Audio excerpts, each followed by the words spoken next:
So what role did Mahatma Gandhi and the Congress Party play in ending colonial rule? Hindutva played absolutely no role. How the Bible impacted anti-colonialism and the idea of national sovereignty and individual liberty. These are two ideas that came from the Bible. In 1947, this Bible-inspired vision of India's independence became a reality, a European concept of the Holy Roman Empire. That was the movement that began the religious wars between the Bible's idea of sovereign nation and the European idea of building empire. Hindutva historians want to explode the myth that supports Congress, but their Swadeshi predisposition makes it very hard for them to confess the truth that it was Christian America whose biblical understanding of nation shaped by the Bible. Namaskar. My name is Vishal Mangalwadi. I am an author or co-author of over 27 books. My latest is The Bible and the Making of Modern India. It has a chapter on how the Bible brought its unique concept of national freedom to India. And that's what we want to focus on today. Rejecting or ignoring the Bible is undermining India's freedom. So let's get started.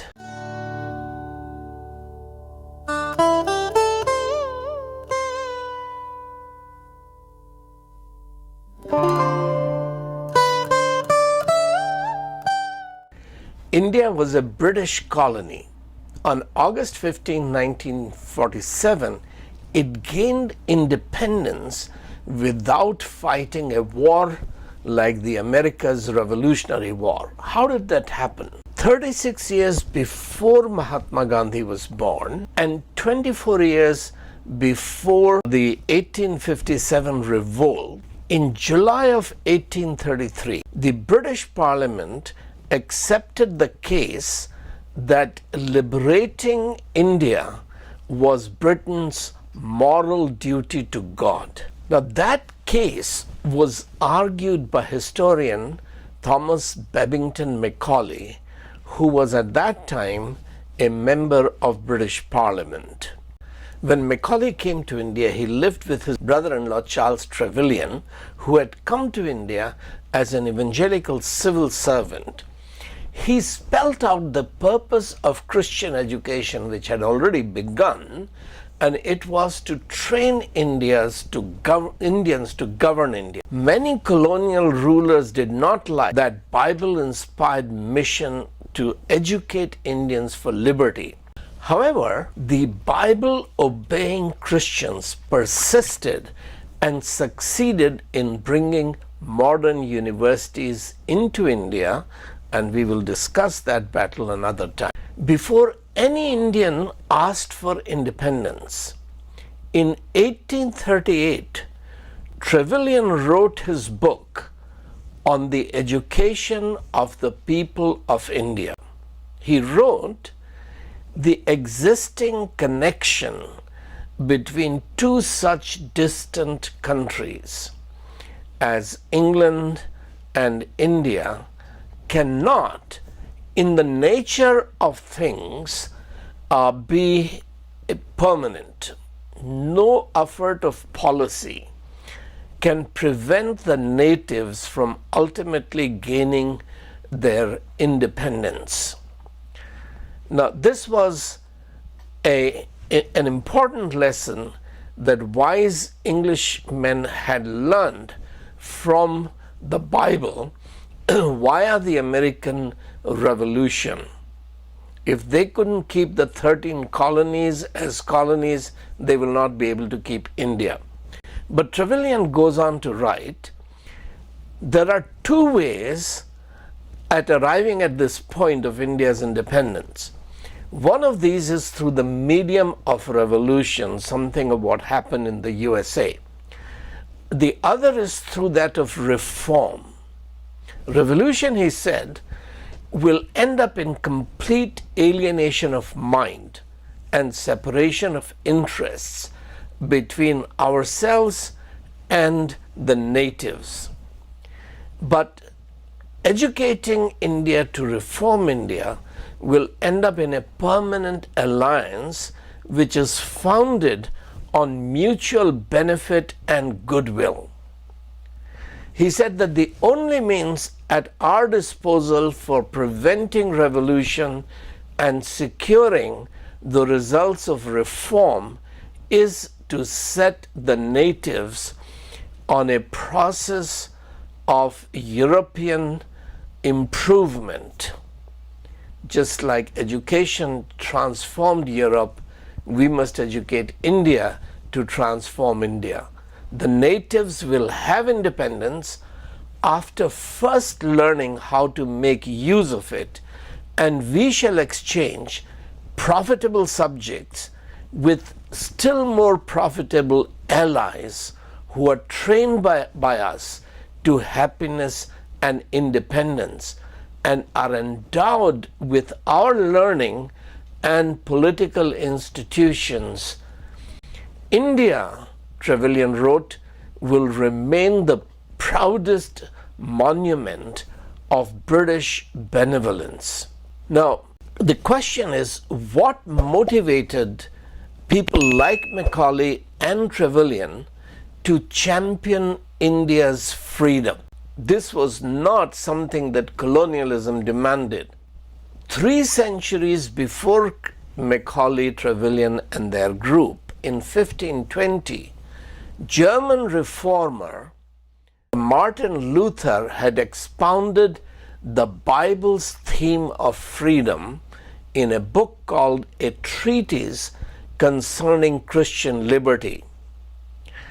His treatise was published 12 years before Machiavelli's book, The Prince, which saw politics as a pursuit of power. Martin Luther helped Christians to read the Bible as God's perspective on political and social liberty. Every Bible reader already knew that the Bible began to be written after Moses was sent by God to Egypt to liberate Hebrew slaves from their slavery in Egypt. Now, religion is often a system of social control. Therefore, it can, and often it is, used to justify slavery. In India, religion has justified caste slavery and oppression of women and minorities.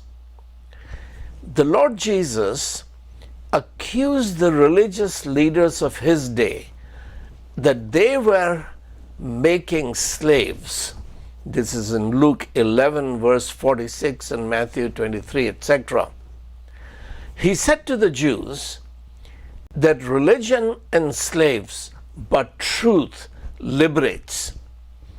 If you remain in my word, you will know the truth, and the truth will set you free. This is John 8 verses 31-32. So in his epistle to the Galatians, Paul argued the same thing, that it was not only Jewish leaders who were enslaving the Jews, but Christian leaders who were coming from Jerusalem were trying to circumcise Christians to make them slaves.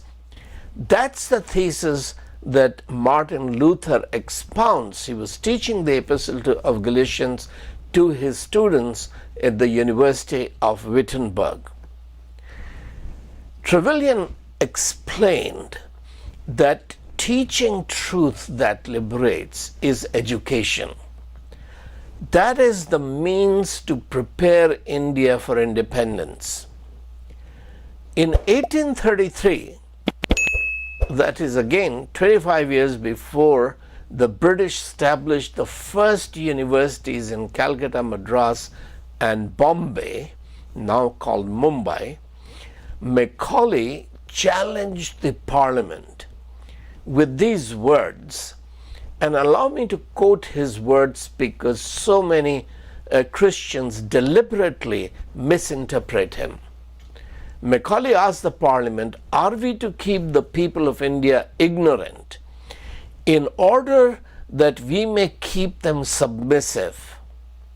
This is what Brahmanism had done to the vast majority of Indians.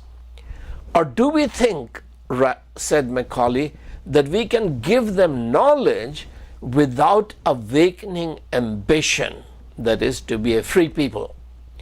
Or do we mean to awaken ambition for independence, but provide it with no legitimate vent? Macaulay said, the path of duty to God is plain to us. It is also the path of wisdom, of national prosperity, of national honor. Now he acknowledged that the destinies of our Indian empire are covered with thick darkness. It is difficult to form any conjecture as to the fate reserved for a state which resembles no other in history. The laws which regulate the growth and decay of nations such as India are still unknown to us. It may be better that he said, that the public mind of India will expand under our educational system until it has outgrown our political system, that by good governance we may educate our subjects into a capacity for better government, that having become instructed in European knowledge, they may in some future age demand European institutions of political freedom. Macaulay says, whether such a day will ever come, I do not know. But never will I attempt to avert or to retard it. Whenever it comes, that is, whenever Indians ask us to quit India, it will be the proudest day in English history to have found a great people sunk in the lowest depths of slavery and superstition, that is, of Hinduism and paganism and Islam, and to have so ruled over them as to have made them desirous and capable of all the privileges of citizens, would indeed be a title to glory all our own. The scepter, that is the governance, may pass away from us.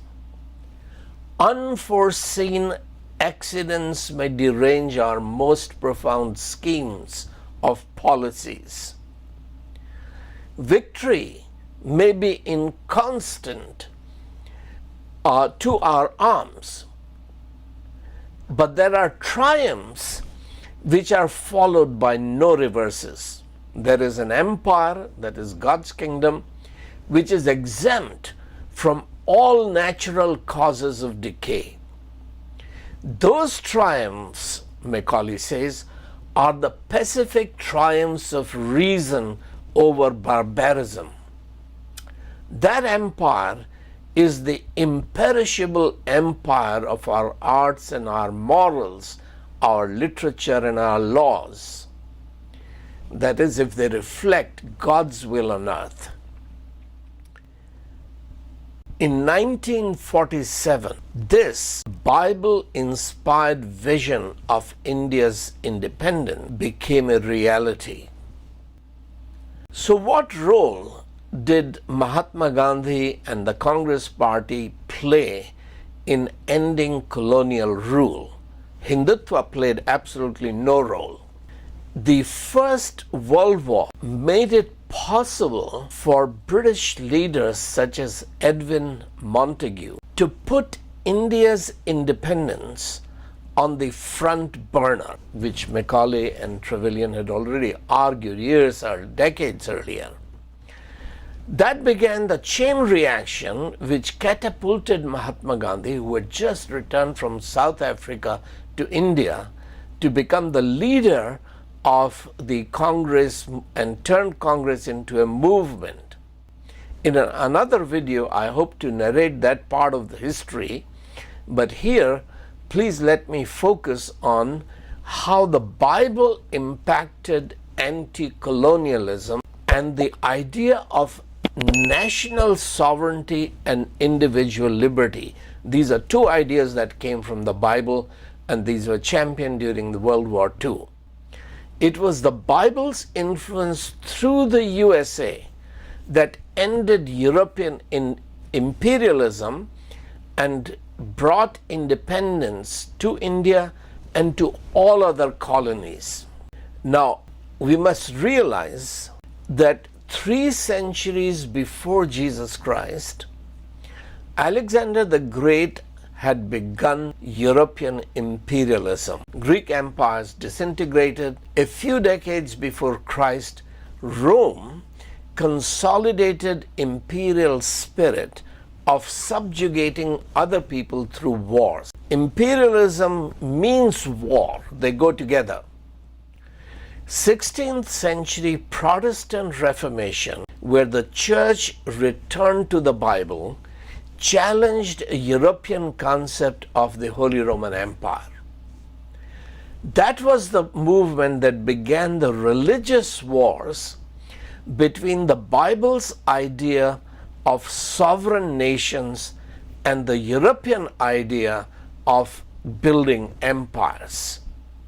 Now, that conflict continued for generations. The most consequential of those religious wars was the 30-year War from 1618 to 1648. It ended with the Peace of Westphalia, which is the northwestern province of Germany. That peace introduced the Bible's concept of nation as an alternative to Europe's idea of empire. So nations began in Europe only after 1648. Europe had baptized the pagan idea of empire as Christendom or Christ's kingdom. The Peace of Westphalia, 1648, concluded with recognizing the Netherlands, which is the Holland, and Switzerland as sovereign nation states, like ancient Israel. They were made independent of the Holy Roman Empire, which was Spanish Empire. Pagan empires, including Islamic caliphates, they do not respect national borders. Hinduism had turned imperialistic expansion of one's little kingdom into a religious ritual called Ashwamedh Yagya, the horse sacrifice, in which one king, in order to become emperor, sent his soldiers to take over other people's lands.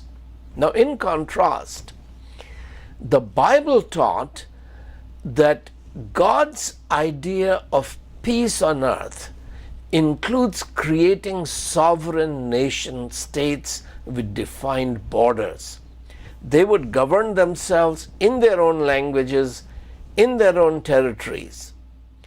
This view is a Jewish view which began in Genesis chapters 10 to 12, and it developed all the way from the book of Exodus until Joshua, when Israel became an independent nation. Now, this was what Apostle Paul summed up in his speech in Athens. He said that from one man, God made all the nations, and that they should inhabit the whole earth. And God marked out their appointed times in history and the boundaries of their lands. God did this, Paul said, so that nations would seek him and perhaps reach out for him and find him, although he is not far from any of us. This speech is in Acts chapter 17, verses 26 to 27. Paul is saying that nation is God's idea. Imperialism is an idea for war. It is satanic. Now, but imperialism was so deeply embedded in Europe's soul that it did not end with the Peace of 1648. Nevertheless, the Bible brought that anti-imperial idea across the oceans to the 13 British colonies in North America. The first great spiritual awakening between 1732 and 1770s opened the Christian mind in North America to follow the Netherlands example. The colonies began their successful revolution against British imperialism in 1775. Thankfully, the Bible prevented these colonies from becoming 13 different kingdoms or becoming a new empire which would colonize others, such as Mexico or Canada. The Bible united the 13 colonies to become a sovereign nation, a champion of liberty. The American Revolution inspired the French Revolution, although they thought that we can have freedom without the Bible. It also inspired Napoleon's dictatorship, and the Latin American revolutions were led by Simon Bolivar's and others after 1811. These ended the Holy Roman Empire, but not Europe's imperial spirit. Europe's colonialism, which was called Christian colonialism, ended with the end of World War II in 1945. But the atheist imperialism of Soviet Union continued until 1991 when it collapsed on its own.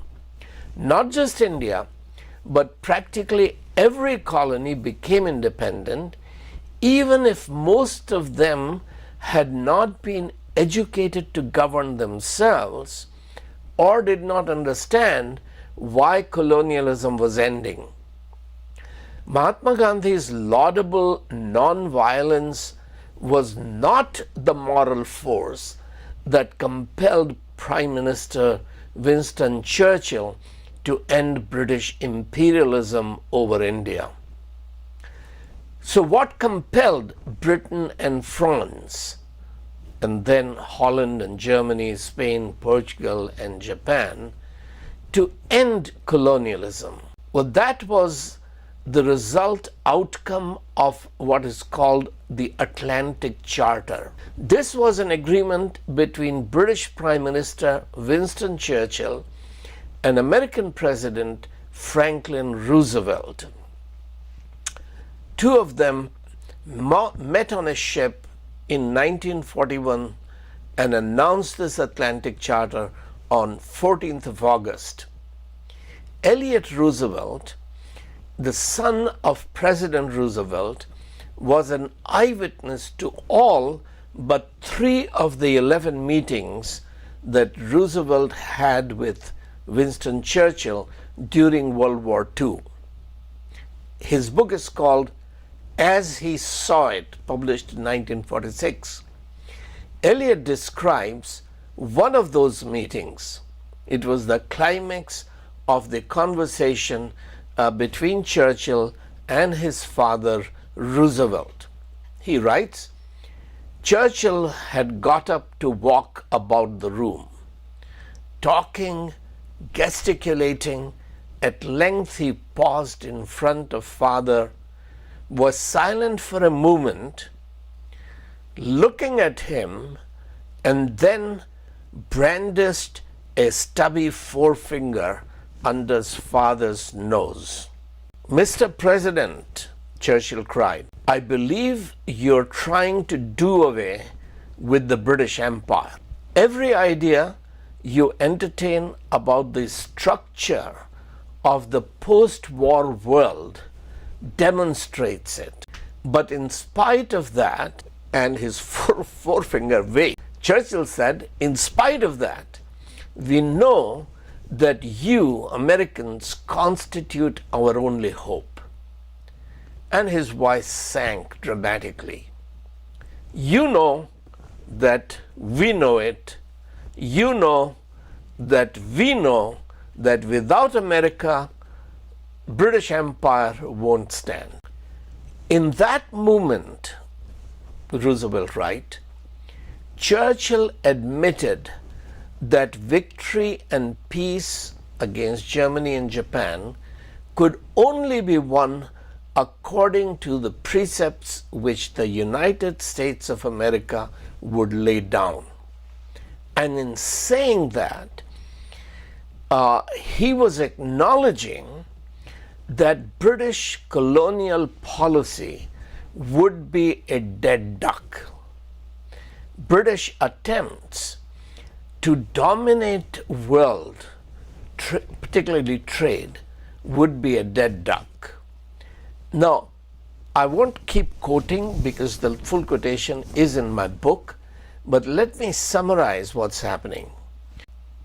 President Roosevelt is saying that, look, we Americans, if we help you in World War II to beat Germany and Japan, will you then colonize Germany and Japan? If you colonize Germany and Japan, then you will control the global trade, and we will not be able to buy anything from India or China except through you, because you rule them. You will be making money for no reason except that we helped you beat Germany and Japan, and you control the world trade. So this means that the producers and the nations that ought to be benefiting from their labor and their trade will not get the benefit that they deserve. Therefore, why should we help you win the war and hurt our own economic interest? If you want our help, you have to promise that you will not colonize Germany and Japan, and in fact you will set your colonies free, such as India, liberate them so that we build united nations, not united empires. We don't become imperial powers. United nations which regulates trade and economies with justice and freedom. So American opinion on national independence, which was a fruit of Peace of Westphalia, the concept of self-determination, that every nation must determine its own destiny. This had already been, Bible had already brought it about in 1555 between Lutherans and Roman Catholics. In that 1555 agreement, Calvinists did not benefit. Therefore, 1648 included every nation should have its own sovereignty. This was a Bible's idea because the Bible had said in Genesis 11 that God destroyed the imperial city of Babel and confused the languages to build sovereign nations, people governing themselves in their own territories, in their own language. Now, Roosevelt knew the Bible and expounded it in his speeches. In one of his most famous speech given on the D-Day, which was the landing of the Allied troops on the Normandy beach in France to liberate France from Germany, Roosevelt gave a prayer in which he invoked Almighty God to lead the Allied troops who had set out to preserve our republic, our religion, and our civilization, and to set free a suffering humanity. Roosevelt asked for God's blessings knowing that their road will be long and hard. Later in his prayer, Roosevelt asked for God's help in conquering the apostles of greed and racial arrogance, because what was called German nationalism was in fact German imperialism. Roosevelt prayed with our sister nations to move the world into unity that will spell a sure peace, a peace invulnerable to these schemings of unworthy men, and a peace that will let all men live in freedom, reaping the just rewards of their honest toil. Roosevelt concluded his prayer with a phrase from the Lord's Prayer, which is found in the Bible. Jesus taught his disciples to pray, "Thy will be done."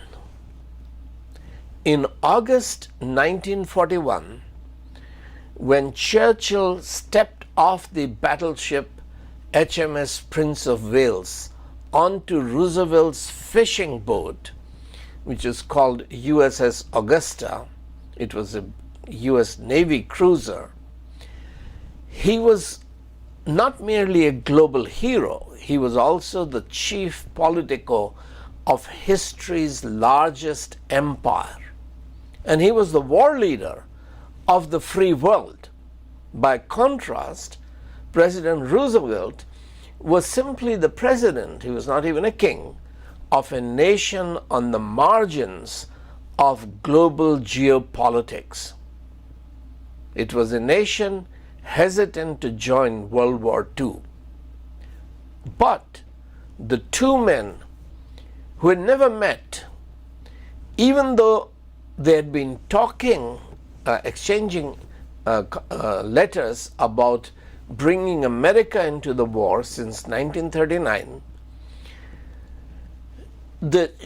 Churchill was desperate because of the possibility that a victorious Germany would colonize Britain.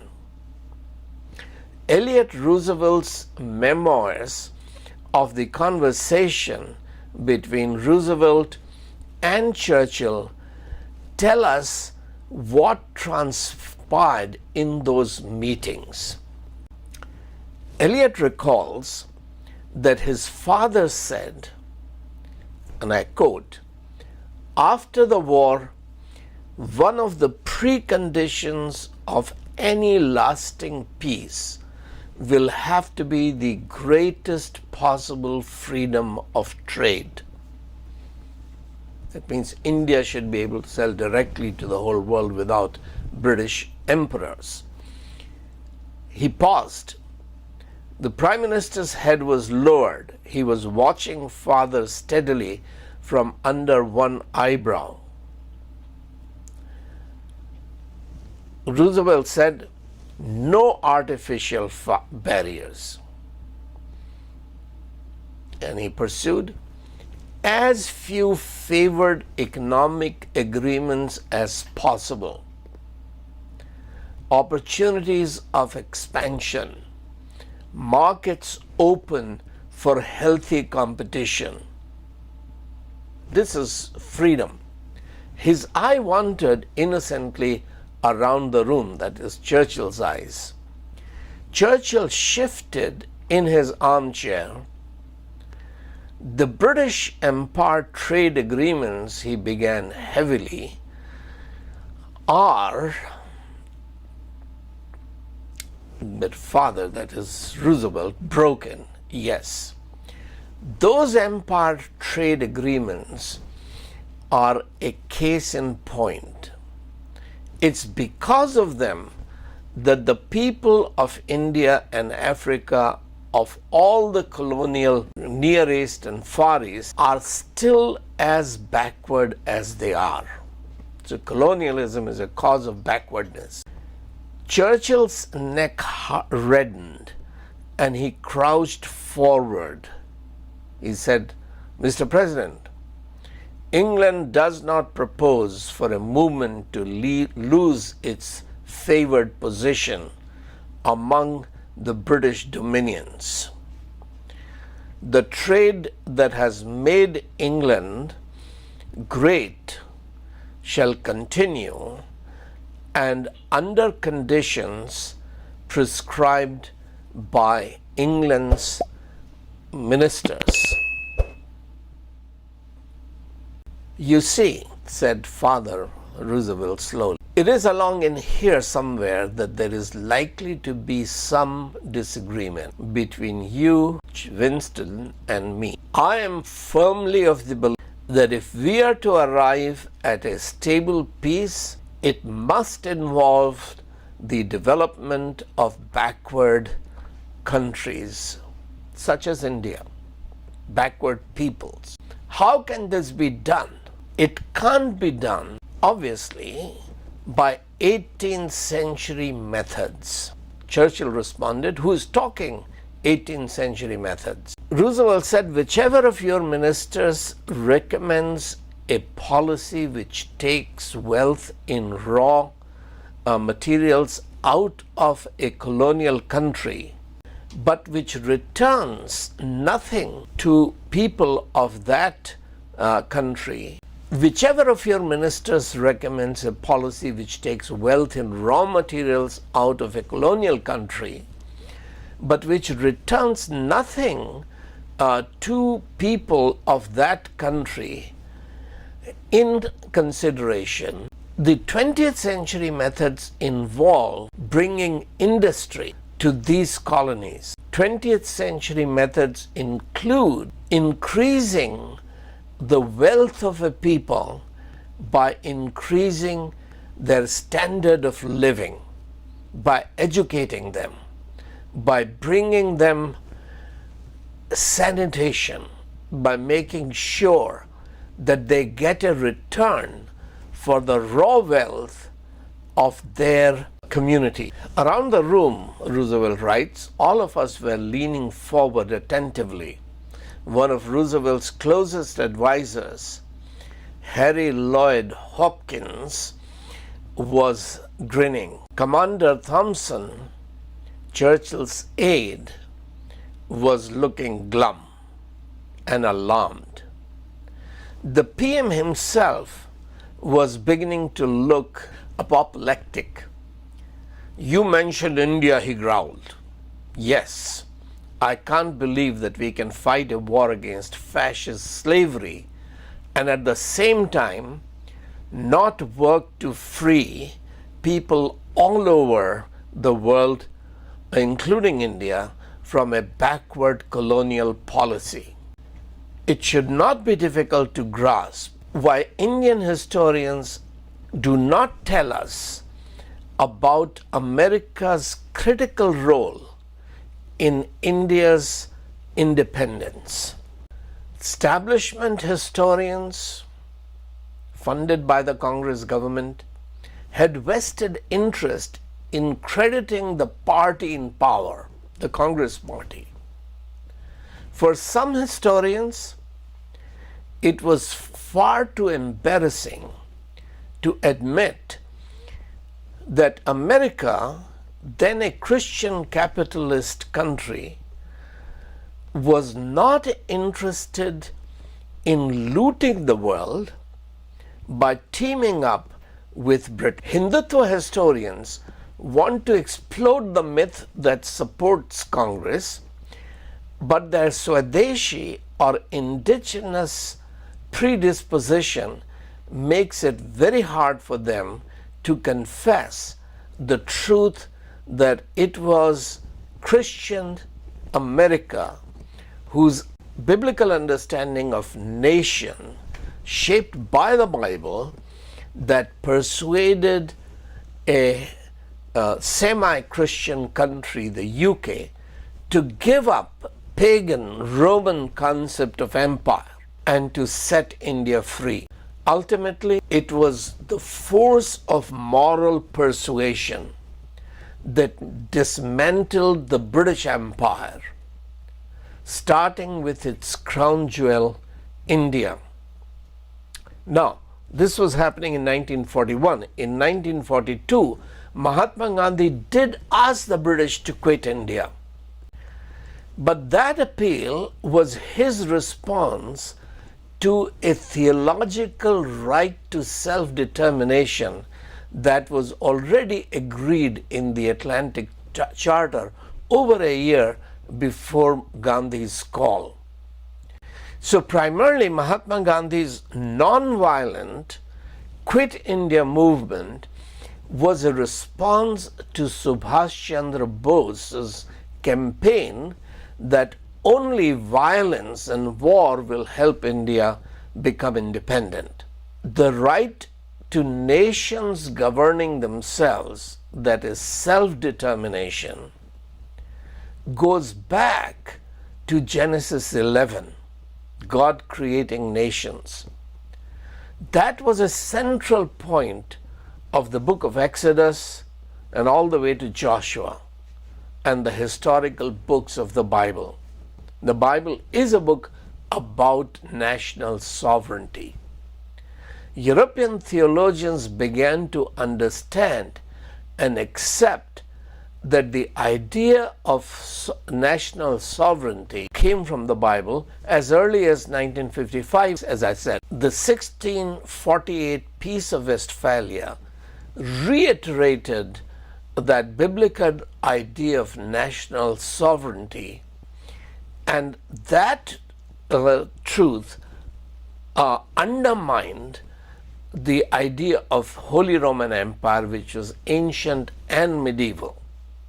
In another video, I hope to explain how the idea of individual liberty or sovereignty of every citizen also came from the Bible.